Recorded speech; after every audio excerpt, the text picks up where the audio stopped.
कृपालुरकृतद्रोहस्तितिक्षुः सर्वदेहिनां सत्यसारो नवद्यात्मा समः सर्वोपकारकः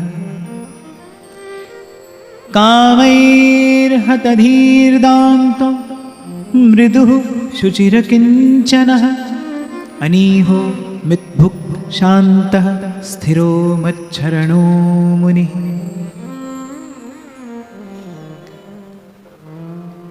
तो भगवान बता रहे हैं श्री उद्धव जी से कि मेरा भक्त कैसा होता है, कौन कौन से गुण किसी को भक्त बनाते हैं।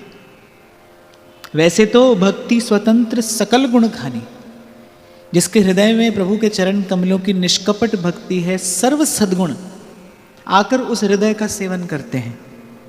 पर कल जैसा मैंने आपको कहा था कि जो जो भगवान ने कहा है ये कथन श्रवण और चिंतन के लिए तो है ही, पर ये एक कसौटी भी है। कौन होता है भक्त, कैसा होता है भक्त। इसीलिए तो भगवान से श्री उद्धव जी ने पूछा, हे प्रभु आपकी दृष्टि में भक्त कौन है। अपनी दृष्टि में तो हम सब भक्त हैं, और संसार की दृष्टि में भी भक्त हो जाना कोई कठिन काम नहीं है। देखो अधिक संख्या जो है ना वो अज्ञ जनों की है, अज्ञ लोगों की है। इसीलिए संतों ने कहा कि अज्ञ जनन सन्मान लग भई प्राप्ति में हान। संसार तो जहां अपना काम बनता दिखेगा, संसार तो उसी का गुण गाने लगेगा। इसलिए श्री उद्धव जी ने विशेष कर भगवान से पूछा कि प्रभु आप बताइए आपकी दृष्टि में भक्त कौन है, आप किसे अपना भक्त मानते हैं।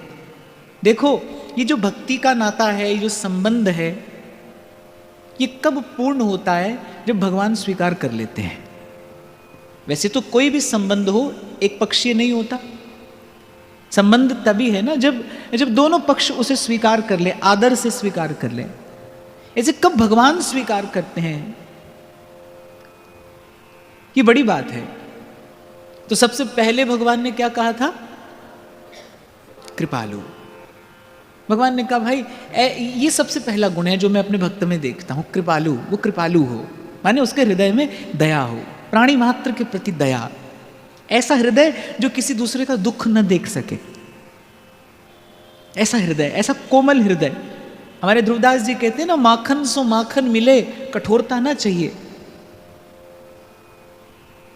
ये रस तो अति कोमल है। माखन सो माखन मिले कठोरता ना चाहिए। माखन जैसा हृदय, उससे भी कोमल।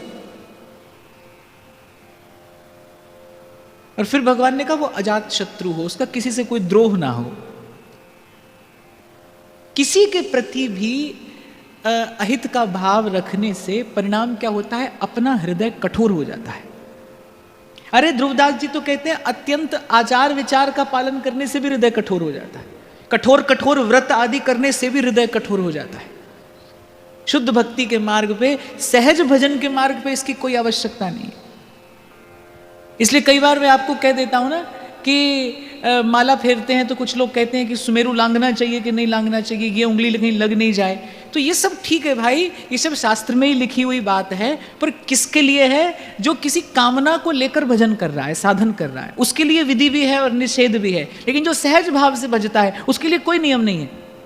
उसके लिए बस एक ही नियम है कि सोते जागते उठते बैठते भजे जपे, बस एक ये नियम है और कोई नियम नहीं है। तो बहुत अधिक आचार विचार से हृदय कठोर हो जाता है, भक्ति के योग्य नहीं रहता। भक्ति के लिए तो एक विशिष्ट प्रकार के हृदय की आवश्यकता होती है। ये वो नगमा है जो हर साज पे गाया नहीं जाता। एक विशेष हृदय चाहिए भगवान की भक्ति के लिए।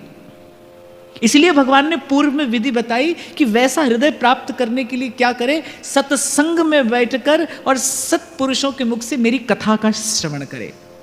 ये जो भगवान का कथामृत है ये हृदय को सुकोमल बना देता है। वो जो भगवान की लीला माधुरी है वो सबसे पहले क्या करती है, वो सबसे पहले धो मांझ देती है हमारे अंतःकरण को। यथा यथात्मा परिमृज्यते सौ। आगे भगवान कहेंगे मत पुण्य गाथा श्रवणा विदा नहीं। भगवान ने लीला की ही क्यों संसार में आकर। अगर कोई ये सोचे ना कि रावण कंस आदि को मारने के लिए भगवान आते हैं, इसके लिए नहीं आते। भगवान तो लीला करने के लिए आते हैं। भगवान लीला करके जाते हैं और फिर उस लीला कथा का गान करके अनंत अनंत काल तक जीव पवित्र होता रहता है। उस कथा अमृत की धारा में स्नान करके जीव पवित्र होता है। विचार करो, अगर इस लोक में भगवान की ये सुभद्रा और लोक पावनी कथा ना हो तो अंतःकरण को शुद्ध करने का उपाय क्या है? क्या उपाय है अपने मन को शुद्ध करने का? कर्म से तो कर्म का मैल धुलता नहीं। शास्त्र में तो लिखा है ये कर्म करो और यदि इसमें ये भूल हो जाए तो फिर उसका ये पश्चाताप करो। अब भाई पश्चाताप में भूल हो जाए तो फिर उसके बाद एक और पश्चाताप है। तो ये कर्म का कुचक्र तो कभी छूटता नहीं, कभी टूटता नहीं। अंतःकरण शुद्ध होता है भगवान का आश्रय लेने से।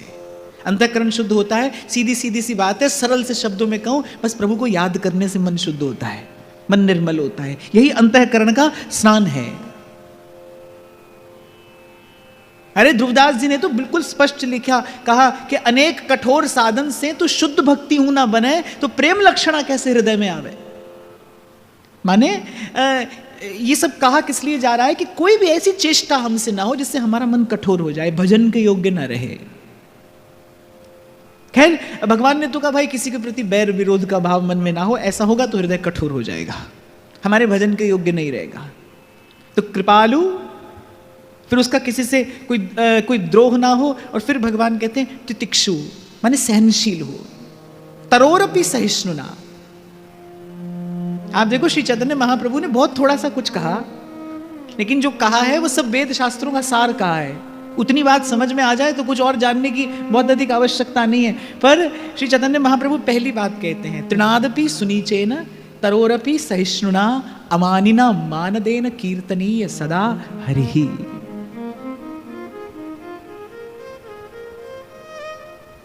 तो तितिक्षु हो और सर्व के प्रति सद्भाव भी हो और समभाव भी हो। सत्य सारो, सत्य ही उसके जीवन का सार हो। और कह रहे सर्वोपकार कहा, उसका जीवन परोपकार की भावना से ओतप्रोत हो।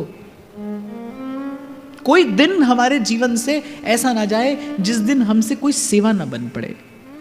यही संकल्प रखिए कि हे प्रभु मेरे जीवन में कोई भी दिन ऐसा ना आए जिस दिन मैं सेवा के योग्य ना रहूं। कल मैंने आपको कहा था ना, जो सेवा करे वो सेवक नहीं है। सेवा तो पैसा देकर भी कराई जा सकती है। जो सेवा करे वो सेवक नहीं, जो सेवा के बिना रह ना सके वो सेवक है। जो सेवा के बिना रह ना सके, जो व्याकुल हो जाए बिना सेवा के। जैसे हनुमान जी व्याकुल हो गए बिना सेवा के, एक दिन सेवा नहीं मिली तो हनुमान जी ने कहा भाई ऐसा जीवन हम नहीं जी सकते जिसमें प्रभु की सेवा ना हो, सबकी सेवा। आपका तन मन धन, आपका भीतर बाहर सब स्वस्थ रहेगा, हष्ट पुष्ट रहेगा, प्रसन्न रहेगा यदि आप सेवा में रहेंगे तो। एक संत के मुख से तो मैंने ये सुना, बोले कि कभी कभी शरीर का प्रारब्ध उपस्थित हो जाने पर सेवा नहीं बनती। बोले पर उस समय भी प्रयास पूर्वक, प्रयत्न पूर्वक, कहते प्राणों की परवाह न करते हुए सेवा करिए। उससे क्या होगा, वो जो प्रारब्ध है वो कट जाएगा। और यदि सेवा नहीं हुई तो ऐसा भी देखा जाता है कि वही प्रारब्ध फिर विकराल रूप धारण कर लेता है। ये सब बात संत क्यों कहते हैं कि भाई जीव किसी भी प्रकार से सेवा में लगा रहे, भजन में लगा रहे, साधन में लगा रहे। संत जो कह रहा है ना, बस आपको मुझे भजन में लगाने के लिए कह रहा है, भगवान में लगाने के लिए कह रहा है। फिर कहा कामैर्हत धीर्दान्तो मृदुः शुचिर किंचनः। कामैर्हत, भजन के बल पर कामनाओं पर विजय प्राप्त करने वाला हो। माने भगवान कह रहे हैं कि संसार की ओर देखकर जैसे हम कह देते हैं अरे महाराज हम तो ग्रस्त हैं, ये तो संसार है, बड़ा घोर कलयुग है, अब कैसे भजन करें, ऐसे करें वैसे करें। भगवान ने कहा ऐसा दुर्बल हृदय ना हो, मेरे भजन का बल रखकर कामनाओं पर विजय प्राप्त करने वाला हो। अगर ये बात सत्य है कि रहा न काहू धीर सबके मन मन सिज हरे, अगर ये बात सत्य है तो फिर ये भी सत्य है जेहि राखे रघुबीर ते उबरे तेहि काल मह, जिसके सिर ऊपर तू स्वामी सो दुख कैसा आवे। फिर भीतर बाहर भगवान रक्षक हैं, फिर भगवान रक्षक हैं। तू मेरा राखा सबनी थाई, तापो के हा काड़ा जी। फिर सब ठौर पर भगवान सहाय हैं, सब ठौर पर भगवान रक्षक हैं। तो अगर ये ठीक है कि इन कामनाओं पर विजय प्राप्त करना लगभग असंभव है, जीव के लिए तो असंभव है भाई, फिर ये भी सत्य है, जही राखे रघुवीर ते उबरे ते ही काल में। कबीर जी खूब उल्लास में भरकर गाते हैं कि रमैया तेरी दुल्हन लूटा बाजार। भगवान की माया की बात कर रहे कबीर जी, कह रहे रमैया तेरी दुल्हन लूटा बाजार, वो कह रहे सबको लूटा है, कोई नहीं बचा। फिर अंत में कबीर जी बड़े विनम्र भाव से कहते हैं हम तो बच गए साहिब कृपा से, आपकी कृपा से हम बच गए। मेहरबान मेहरबान साहिब मेरा मेहरबान, मेहरबान मेहरबान साहिब मेरा मेहरबान। अरे हम तो बच गए। तो प्रभु बचाते हैं, अपने भक्त को बचाते हैं। ऐसा नहीं कि संसार में ही केवल बाहरी शत्रु से ही बचाते हैं, जो भीतर शत्रु बैठा है उससे भी भगवान रक्षा करते हैं। पर ये होता एक ही स्थिति में है भाई, जब सर्वतो भावेन भगवद आश्रय हो, जब अपना बल ना हो। देखो बहुत सूक्ष्म रूप में अभिमान हमारे भीतर रहता है। बहुत बार ऐसा होता है कि हम भी नहीं पहचान पाते कि ये जो कहा किया विचारा जा रहा है इसके मूल में अभिमान है। मैं तो एक बात कहता हूं भाई, और भाव और भरोसे से कहता हूं, जिसके जीवन में संत नहीं है, जिसके जीवन में सत्संग नहीं है, वो बड़ा तीक्ष्ण बुद्धि और प्रतिभा वाला होकर सारे संसार को अपनी विद्या से चमत्कृत कर सकता है। वो सारे संसार का गुण दोष देख लेगा, लेकिन अपना दोष उसके हाथ में नहीं आएगा। ये मैं बड़े विश्वास से कह रहा हूं। जिसके जीवन में संत नहीं है, जिसके जीवन में सत्संग नहीं है, वो सारे संसार का गुण दोष देख लेगा, सारे संसार की वस्तु का जमा घटा गुणा भाग कर सकता है वो, पर अपना दोष नहीं पकड़ पाएगा। और अपना दोष हाथ में आए बिना आध्यात्मिक उन्नति होती नहीं होती। तो भगवान कहते हैं कि मेरे बल पर कामनाओं पर विजय प्राप्त करने वाला हो। भगवान के भक्त के लिए क्या अलभ्य है, क्या अप्राप्य है। जिनके हिय में बसत हैं तीन लोक के नाथ। हाँ, लेकिन एक बात है भाई, भगवान का भक्त सारी कामनाओं को जीत कर फिर अखबार में नहीं छपाता कि मैंने जीत लिया, ये नहीं करता है वो। फिर आगे भगवान कहते हैं सुचि माने पवित्र जीवन हो, पवित्र जीवन। आप देखो, आप बाहर से आप लीपा पोती करके निकलो घर से, तो हो सकता है आप दिखाई तो अच्छे पड़ो, लेकिन जब कोई आपके निकट आएगा ना, जब आपके आभा मंडल में कोई आएगा, वो पकड़ लेगा। यदि वो स्वयं आचार विचार से रहने वाला व्यक्ति है ना, तो वो पकड़ लेगा कि आपका जीवन पवित्र नहीं है, आपका आचार विचार शुद्ध नहीं है। तो यहां भगवान संकेत करें सुचि माने पवित्र जीवन वाला हो। और जीवन की पवित्रता से क्या तात्पर्य है? जीवन की पवित्रता से तात्पर्य है विचार की पवित्रता। ऐसे तो भाई अपने शरीर को स्वस्थ और स्वच्छ रखने का प्रयास सभी को ही करना चाहिए। कोई भजन करे तो भी करना चाहिए, नहीं करे ये तो भी करना चाहिए। पर यहां जीवन की पवित्रता से तात्पर्य क्या है? वैचारिक पवित्रता, हमारी भावनात्मक पवित्रता, उसे सुचिता कहते हैं। एक स्वच्छता होती है, एक पवित्रता होती है, सुचिता होती है। तो सफाई एक बात है, पवित्रता दूसरी बात है। पर स्वच्छता ही पवित्रता की जननी है, स्वच्छता से ही पवित्रता का जन्म होता है। मैं यहाँ बड़ी क्षमा याचना पूर्वक एक बात कह रहा हूँ, सबके लिए कह रहा हूँ कि हम अपने मंदिरों में जहाँ हम पूजा करने के लिए जाते हैं, अर्चना करने के लिए जाते हैं, हम लोग अपने मंदिरों में पवित्रता की बात तो करते हैं, लेकिन स्वच्छता का ध्यान नहीं रखते। जबकि स्वच्छता के बिना कभी पवित्रता संभव ही नहीं है। स्वच्छता ही पवित्रता की जननी है। मैं यहां पर किसी का पक्ष लेने के लिए नहीं बैठा हूं, पर सत्य तो कहना ही चाहिए भाई।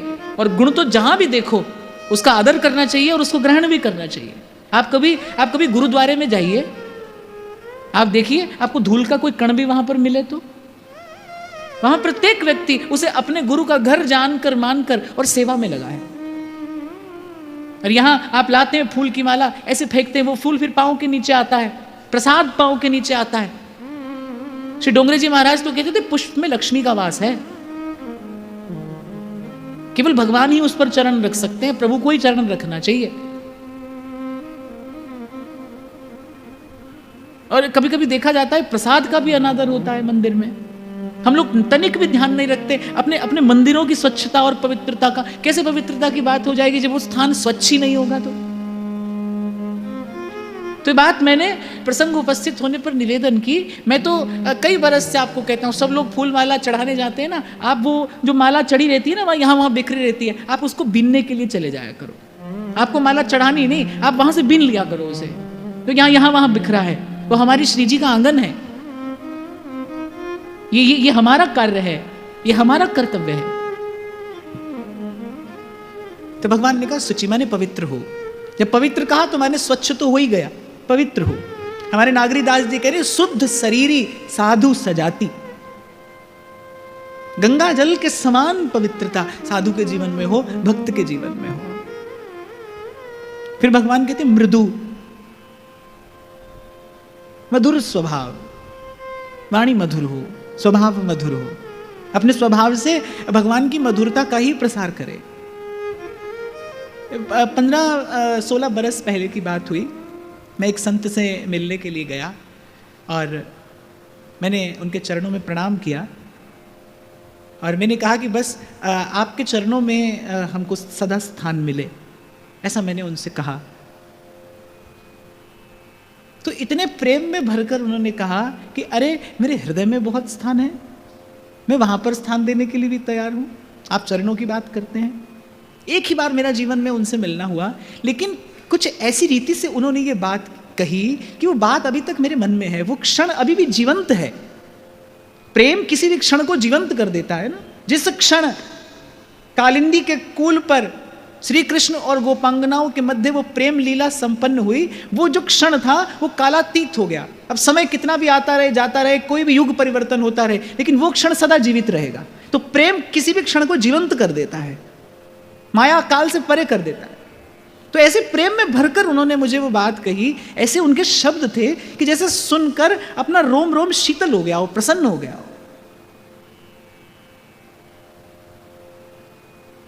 तो मृदु स्वभाव, मधुर स्वभाव।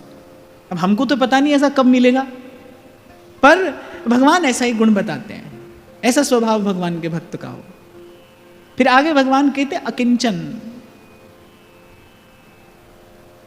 माने बहुत संग्रही ना हो, निष्किंचन भक्त। फिर आगे भगवान उद्धव जी से कहते हैं अप्रमत्तो गंभीरात्मा धृतिमान जित षड्गुणः अमानी मानदः कल्पो मैत्रः कारुणिकः कविः। अप्रमत्तो गंभीर आत्मा और धृतिमान जित षड्गुणः अमानी मानदः कल्पो मैत्रः कारुणिकः कविः। धृतिमान किसे कहते? पहले भगवान ने कहा गंभीर आत्मा। गंभीरता जब भी कभी कही जाती है ना, तो उसका अनुभव, उसका अनुमान किया जाता है समुद्र की गंभीरता से। समुद्र के तल पर कितना भी लहरों का आना जाना होता रहे, लेकिन यदि कोई भीतर जाकर देखे ना, तो समुद्र का तल बड़ा शांत होता है, स्थिर, गंभीर। ऊपर बहुत कुछ आ रहा है, जा रहा है, कभी कभी ज्वार भाटा भी आता है समुद्र में, लेकिन कुछ भी समुद्र के तल को स्पर्श नहीं कर पाता। ऐसे ही जो सुख दुख लगे रहे देह सो मिट जाए और लोक बढ़ाई। सुख दुख का आना जाना तो लगा रहता है और लगा रहेगा, लेकिन कहीं भीतर, आपकी चेतना में कहीं भीतर एक स्थिरता हो, एक शांति हो। यद्यपि इसको शब्द से अभिव्यक्त कर पाना कठिन है, ये तो अनुभव की बात है। बाहर हो रहा है, सब कुछ हो रहा है, हंसना खेलना भी है। उस दिन भी मैं आपसे कह रहा था ना कि जैसे वायु, अवधूत दत्तात्रेय बताते, मैंने वायु से क्या सीखा, सबके संग रहते हुए कैसे असंग रहना है। माने हंसने का अवसर आया तो हंस भी लिए, रोने का अवसर आया तो रो भी लिए, पर हंसते रोते हुए भी भीतर से अपने स्वरूप में स्थित हैं। भीतर से सब जानते हैं कि भाई ये हंसना रोना ये थोड़ी देर का खेल है। हाँ, पर हंसने के साथ साथ हंस भी लिए, रोने के साथ साथ रो भी लिए। और एक और बात मैं आपको यहां पर बताऊं, संसार से बच के रहना है ना तो ऐसे ही रहना। संसार हंसे तो थोड़ा सा उसके साथ हंस भी लेना, रोए तो थोड़ा सा रो भी लेना, तो संसार आपको ज्यादा परेशान नहीं करेगा। मैंने देखा है, अब जैसे एक व्यक्ति भजन करने लगता है, अब जब जैसे ही वो कट जाता है ना सारे संसार से, सारे व्यवहार से, तो यहाँ वहाँ से उसको जाने क्या क्या कहने सुनने को मिलता है। अब झेलने की सामर्थ्य हो तो झेलो, नहीं तो मैं तो कहता हूँ बुद्धिमानी से रहो, इधर के लगते रहो और उधर के हो जाओ। दत्तात्रेय कहते वायु से मैंने यही सीखा, सबके संग रहते हुए असंग रहना। और मैं तो एक और बात भी कई बार कहा करता हूँ, भाई जितना प्रारब्ध में संसार लिखा है ना वो तो मिलेगा ही मिलेगा। तो जो भगवान ने दिया है, वो जो अपने घर के जन बंधु हैं, उन्हीं को ही मान लो, उन्हीं को ही स्वीकार कर लो। उन्हें छोड़कर भागोगे तो कोई और मिलेगा, नए संबंध बनाओगे। सब स्थानों पर आपको संग में भी रहना है और असंग भी रहना है। तो गंभीर आत्मा, और फिर भगवान कह रहे धृतिमान। धृतिमान किसे कहते हैं? माने विपत्ति पड़ जाने पर भी जो सेवा और सहयोग करने में चूकता नहीं। अब यहां तो मुझे श्रीनाथ जी के सेवक श्री त्रिपुरदास जी की याद आ रही है। विपत्ति पड़ी, न धन रहा न संपदा रही, पर सेवा से नहीं चूके। जो भी है, जैसा भी है, वो आधा अधूरा, वो अपूर्ण, अयोग्य जो भी है, पर श्री ठाकुर जी के चरणों में निवेदन किया, जो हम भले बुरे सो तेरे। जब वैष्णव आ गए सेवा लेने के लिए, और त्रिपुरदास जी के पास में कुछ भी नहीं, हाथ में कुछ भी नहीं, वो घर में एक चांदी की दवात पुरानी पड़ी थी, बस वही उठाकर बेच दी। और बड़ा मोटा सा वस्त्र, जो किसी भी प्रकार से ठाकुर जी के सन्मुख ले जाए जाने भी योग्य नहीं है। कह रहे हैं जब उसको छाती से लगाकर आ रहे थे ना, दोनों आंखों से आंसू बह रहे थे, वस्त्र भीग गया त्रिपुरदास जी के अश्रुओं से, कि देखो कैसा समय मेरे जीवन में आया कि मैं सेवा के योग्य नहीं रहा। और जब उन सेवा अधिकारी जी को वो वस्त्र दिया ना, तो कहा आपको सौगंध है हमारी, ये वस्त्र किसी भी प्रकार से ठाकुर जी के सन्मुख मत ले जाइएगा, ये उनके योग्य नहीं है। पर प्रीति तो नंद नंदन से कीजे, संपत्ति विपत्ति परे प्रतिपाले, और कृपा करे सो जीजे। और सब मूल्यवान वस्त्रों की ढेरी लगी थी श्रीनाथ जी के सन्मुख। श्री गोसाई जी ने एक एक करके सब वस्त्र ठाकुर जी को निवेदन कर दिया। और श्रीनाथ जी का वैभव तो सारा संसार जानता है, एक से एक मूल्यवान वस्त्र, स्वर्ण चांदी के और मणिमाणिकों से जड़े हुए वो वस्त्र सब एक और करके, कहते जब श्री गोसाई जी ने एक एक करके सब दगला ओढ़ाए और फिर त्रिपुरदास जी का वस्त्र ओढ़ाया, ठाकुर जी कह रहे बाबा जाड़ो तो अब भी लग रहे हो है।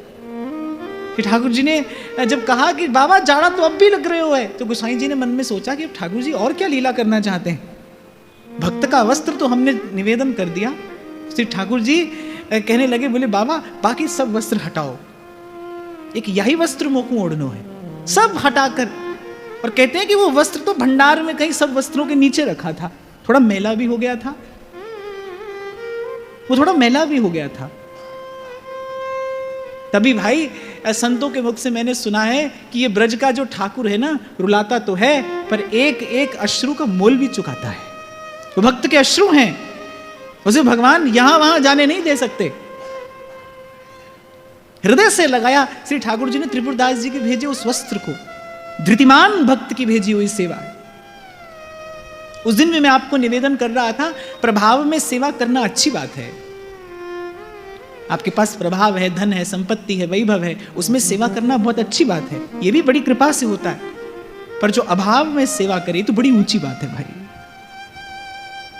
वो तो भगवान का रूप ही है, जो अभाव में भी दे रहा है, अभाव में भी जिसके हाथ देने के लिए उठते हैं, उसके पास तो दैवी संपत्ति है भाई, वो दैवी संपदा का अधिकारी है। तो यहां भगवान कह रहे धृतिमान, माने विपत्ति आने पर भी जो सेवा करने से चूके नहीं, जो किसी का सहयोग करने से चूके नहीं, ऐसी अवस्था में भी करे। आपकी और मेरी बुद्धि कल्पना नहीं कर सकती कि भक्त के लिए भगवान क्या कर सकते हैं और क्या कर देते हैं। आप एक बार इस बात का विचार करो, जिसने श्री जानकी जी के विषय में कुछ अनुचित कहा, कहते हैं उसे नरक ने भी स्थान नहीं दिया। पर शील निधान श्री रघुनाथ जी ने उसके लिए विशोक नामक अलग वैकुंठ की रचना की। भाई ये मेरा अवधवासी है, अगर इसे कहीं स्थान नहीं मिलेगा तो ये कहां जाएगा, ये मेरा अवधवासी है। भगवान ने एक न्यारा वैकुंठ रच दिया उसके लिए, उसे स्थान देने के लिए। इसलिए तुलसी कहूं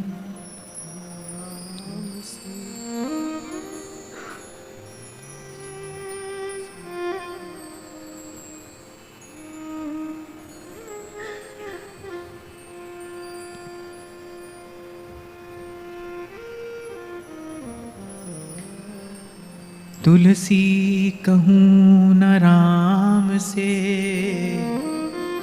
साहिब सील निधान, साहिब सील निधान। फिर भगवान कहते जित षड्गुण, भूख प्यास शोक मोह और जन्म और मृत्यु, अच्छी बात कही भगवान ने। षड्गुण, भूख प्यास शोक और मोह और जन्म और मृत्यु, इनका कोई भय ना हो उसे, माने इन गुणों को जीत लेने वाला। धृतिमान जित षड्गुण।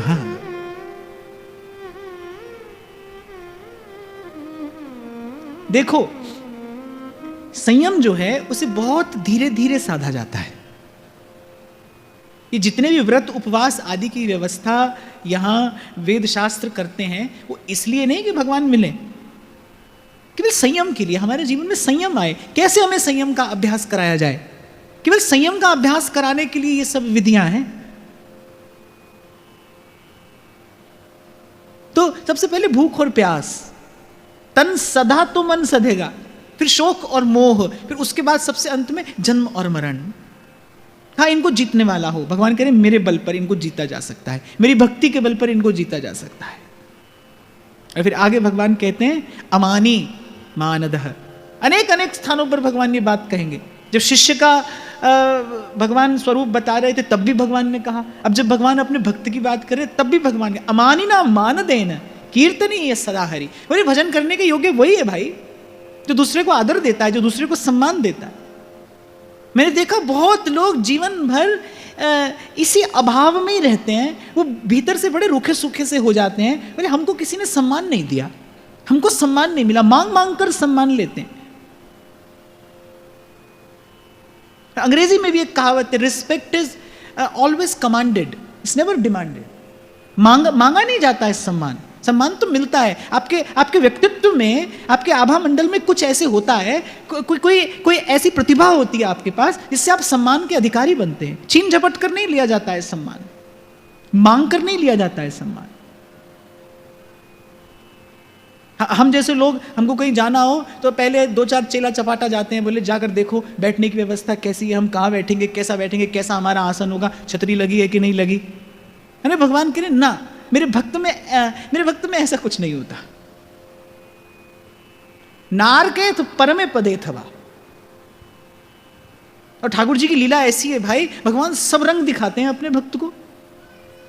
उसे बैठने के लिए कभी कभी सोने का सिंहासन भी मिलता है, वो भी मिलता है, और कभी कभी वो धूल में भी पड़ा है।